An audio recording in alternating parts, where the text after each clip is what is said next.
So in this video, we're going to take a look at what is essentially a cover version of Logic Blues For You, the Hard Dub, this absolute classic underground anthem. And what I wanted to do is to do a brand new version, kind of beef it up a bit, recreate all the elements, because I didn't have any of the core ingredients yet, and the individual multi-tracks didn't have them. And then the other thing I wanted to do is to use it as the basis for a new version of one of my tracks as well, Never Your Love, the one that came out on Closest to Truth.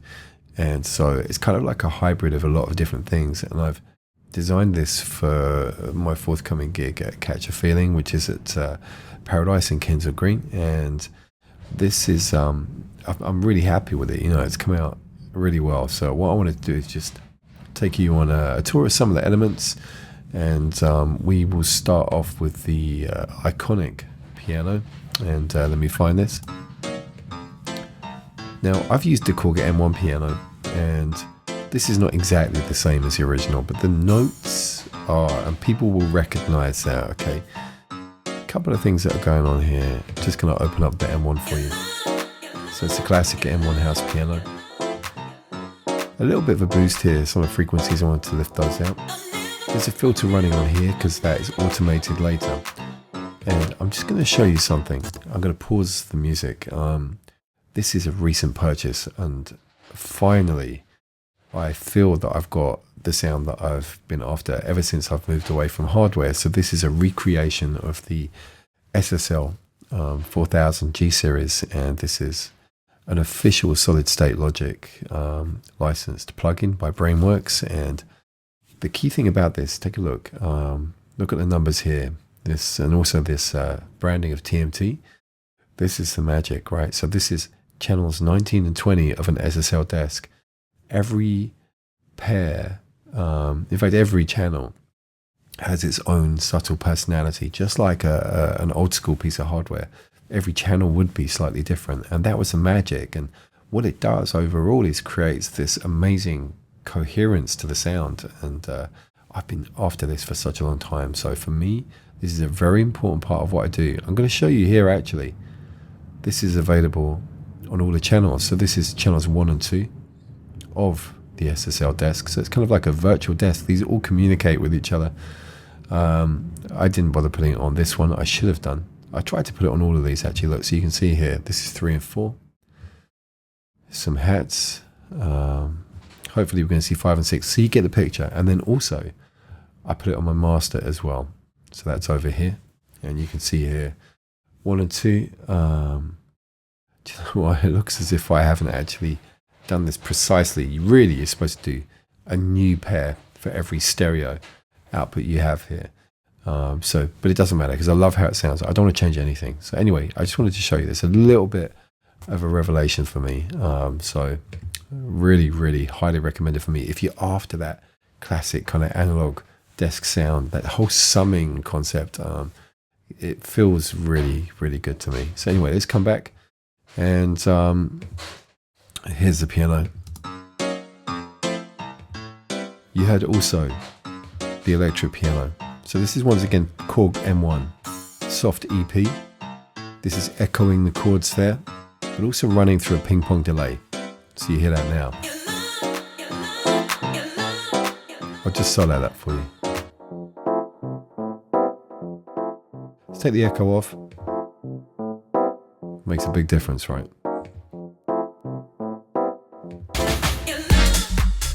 Okay, so what have we got going on here? We've got a vocal from the original track, Never Your Love, and then we go into a fill. So there's like a drum fill that's over here, which leads us into the main section. So let me just show you.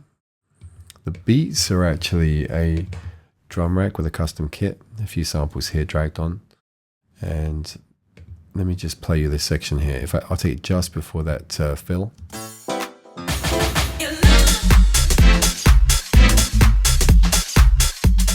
So what I wanted to do here was to bring a different vibe with the bass. You can hear that, and so that's 2 layers. We've got a mid layer and then a sub layer. So the mid layer is this Bassmaster instrument. I've used this before on a couple of videos, and this is a Loopmasters product. I really like this because what it allows me to do is to create more contemporary sounding bass sounds, and I really like this. I think it was a preset that I tweaked, and so that is creating this kind of wobbly kind of texture. Have a listen, isolation. So that's doing that, and then I've got a more traditional kind of subby bass underneath. This in fact is another instance of Bassmaster. So those two together give us, and we got some other elements all coming together. You would have heard, of course, the strings there too, so the arco strings. It's a real classic sound that I use a lot. So it's the M1, arco string 1. Have a listen again, isolation. And you know, I sat down and transcribed the notes a long time ago, and I remembered them. I sat down, got the piano keyboard, and just put these in, and you know, it's a real classic set of notes. There's something real special about what they came out with. Okay, so let's keep going, and some new elements coming in.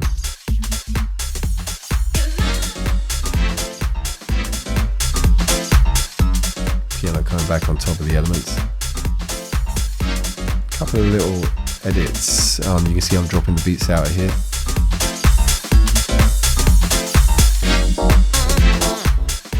The EP's come back. Couple of new vocal samples. You can see these here. Just wanted to add a little bit of a different vibe. And this is all punctuated by the Your Love vocal.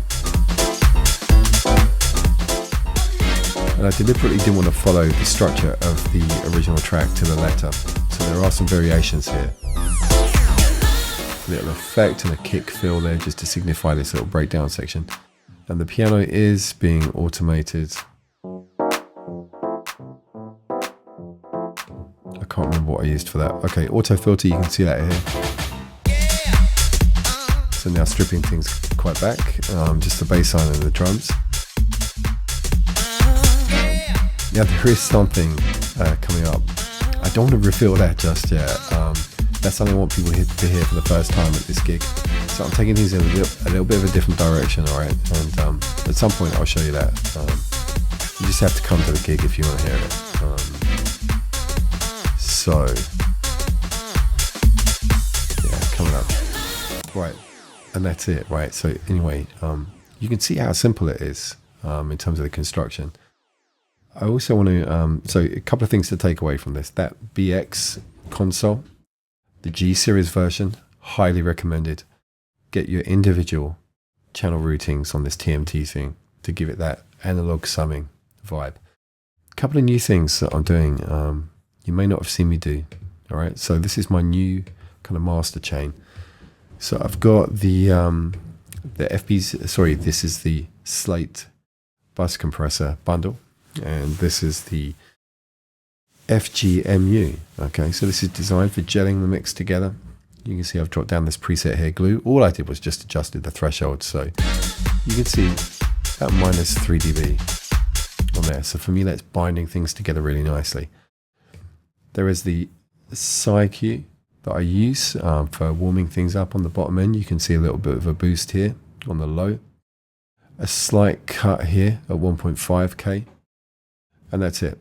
I really, really like the sound of the CQ. Okay, so it's really nice for kind of just adding finishing touches. Then I've got the virtual tape machine, another Slate product. You can see here that it's just jumping slightly into the red. Nothing too heavy. Another thing for giving me that kind of old school, kind of 90s vibe. But still, I mean, you can hear it. It sounds beefier. There's something more kind of contemporary about it all. Then I've got the BX console. And then finally, the ozone limiter. So I'm only using this, and I'm using the true peak mode. And it's not too heavily limited there. That's just protecting the levels overall. I wanted this thing to breathe enough. Okay, so not too much limiting going on. So that's my new chain, and the Ozone Elements was some kind of super low deal. It was even free, I can't remember, through Plugin Boutique, and yeah, I use it a lot now because, sorry Waves, I have ditched all of my Waves plugins, and the reason is because of that upgrade plan. I just can't buy into that. I really can't. You know, if I buy something, I want to be able to use it. It has been made such a painful process to have to go through the upgrade. So that's it. No more Waves for me. But I'm really happy with the sound I'm getting. In fact, this is the happiest I've been in terms of the sound. So there's a whole load of other tracks that I've been doing for this gig, and all using the same processes. And perhaps I'll get some time to make some other videos to cover those too. Okay. All right. Any questions? Just hit me up down below.